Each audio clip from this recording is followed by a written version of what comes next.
প্ৰায় 300-350 প্ৰগতিশীল কৃষকৰ কথা শুনিলোঁ কেনেকৈ তেওঁলোকে খেতি কৰিছে কাৰণ যিহেতু এখেতলোক প্ৰগতিশীল এখেতলোক প্ৰগ্ৰেছিভ গতিকে এখেতলোকৰ পৰা জানাটো বুজাটো দৰকাৰ অসমক আমি হৰ্টিকালচাৰ হাব কৰিব লাগিব অসমক আমি মাখানা হাব কৰিব লাগিব অসমত আমি যিবিলাক খেতি কৰিলে হাই ভেলুড ক্ৰপছ আৰু হাই ইল্ড প্ৰডাকশ্যন আমি কৰিব লাগিব মানে আজি আপোনালোকে শুনি আছে এগৰাকী ব্যক্তিয়ে ক'লে তেজপুৰৰ লেচু খেতি কৰি এবছৰত এবিঘা মাটিত 15 লাখ টকা ইনকাম কৰে আপোনালোকে শুনিলে মাছৰুম খেতি কৰি এবিঘা মাটিত 15 লাখ টকা ইনকাম কৰে আপোনালোকে শুনিলে মই প্ৰায়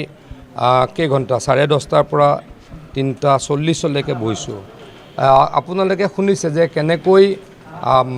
কেনেকৈ ড্ৰেগন খেতি কৰি 3 লাখৰ পৰা 4 লাখ টকা বিঘাত ইনকাম কৰে আৰু মৎস্য উৎপাদন কৰিও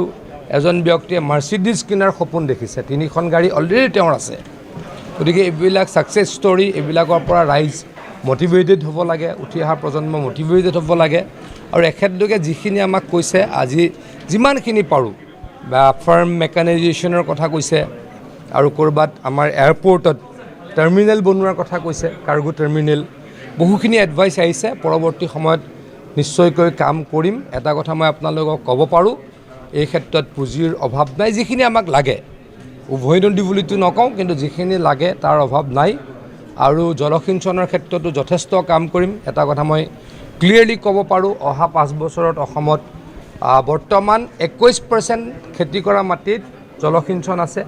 অহা 5 বছৰত প্ৰায় 20% কৰিবলৈকে যত্ন কৰা হ'ব আৰু মই আশা ৰাখোঁ 99% আমি সফল হ'ম মাখানা খুব ভাল মাখানাৰ অসমত খুব ভাল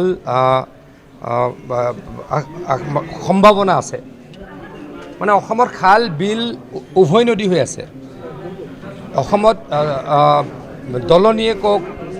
ৱাটাৰ বডি মানে উভৈনদী হৈ আছে চবতে যদি মাখানা গুটি পেলাই দিওঁ তাতে প্ৰডাকশ্যন হ'বই কোনোবাই নহয় কোনোবাই হাৰ্ভেষ্ট কৰিবই গতিকে আমি এই বিষয়ে আমাৰ বহুতো ল'ৰাই আৰম্ভ কৰিছে আমি এই যুৱকসকলক যিহেতু মাখানা হাব পৃথিৱীৰ ভিতৰতে বিহাৰত সকলোতকৈ ষ্ট্ৰং তালৈকে লৈ গৈ শিকাবলৈকে যত্ন কৰিম ময়ো শিকিবলৈকে যত্ন কৰিম মাখানাৰ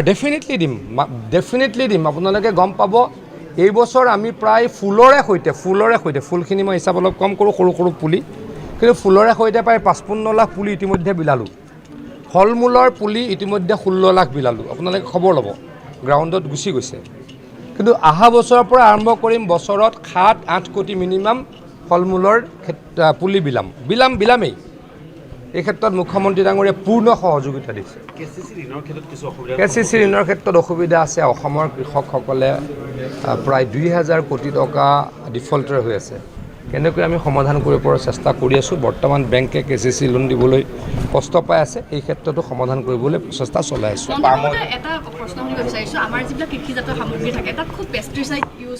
নকৰিলেতো বিৰাট ভাল নকৰিলে এক্সপৰ্ট কোৱালিটি হ'ব তাততো পেষ্টিচাইড থাকিবই নোৱাৰে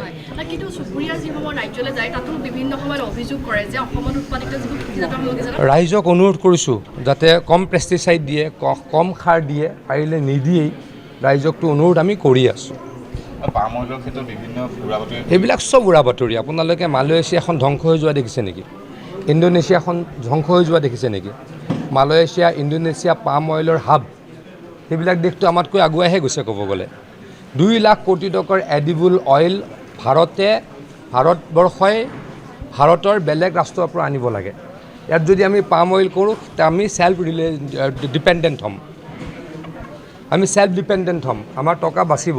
সেইবিলাক বাচিলে কোনোবাই বেয়া পায় দিমাগী নক্সাল আছে আপোনালোকে গম পায় দেশৰ তৰক্কিত তেওঁলোকে বেয়া পায় গতিকে এইবিলাক ভুৱা কথা প্ৰচাৰ কৰে বিৰাট ইম্পৰ্টেণ্ট ফ্লৰিকালচাৰত মই আপোনালোকক কওঁ মই ৰাজনৈতিক কৰ্মী আমিতো মিটিঙত ফুল আনিব লাগে মই আপোনালোকক সৰু এটা উদাহৰণ দিওঁ আপোনালোকে টুইষ্ট নকৰিব কাইণ্ডলি এই যে গোলাপৰ ফুল আনো গোলাপৰ ফুল 1 কেজিত প্ৰায় 3000 টকা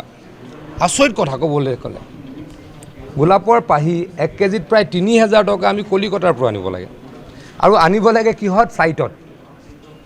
আমিতো ৰাজহুৱা অনুষ্ঠান বা পলিটিকেল প্ৰগ্ৰেম আমি আনো, কিন্তু অসমত নাপায়। অসমত নাৰ্জী ফুল হয় বা অন্য কিছু ফুল হয়, আজি হাজো অঞ্চলত বহুত ফুল হয়, কিন্তু আমি কলিকতাৰ পৰা আনিব লাগে ৰ'জ পেটেলছ বা গোলাপৰ পাহি, তাত কেজি প্ৰায় ৩,০০০ টকা পৰে। মই অসমৰ ৰাইজক অনুৰোধ কৰিছোঁ, এনেকৈ হাই ইল্ড হাই ভেলুড ক্ৰপ কৰক আৰু অসম ধনী হওক, অসমীয়া ধনী হওক।